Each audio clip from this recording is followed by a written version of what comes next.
Sí, en este video quiero enseñar un emulador para un Mercedes W204 chasis, o mejor conocido como el Mercedes C300, modelos 2009 en adelante. Es muy común que el steering lock se queme y causa que el carro no arranque. Ok, entonces vamos a remover el steering lock y le vamos a poner un emulador o un bypass, lo cual está conectado atrás de la IAS o Ignition Switch. Aquí tengo el tablero y vamos a arrancar el carro. Ok, ahí da marcha al encendido y el carro tiene que arrancar.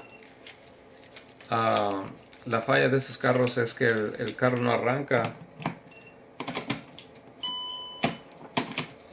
cuando se quema el steering lock. De esa manera instalamos el emulador para arrancar el Mercedes 204. Si quieren adquirir este bypass, este emulador, échenos una llamada al 214-204-2619. Gracias.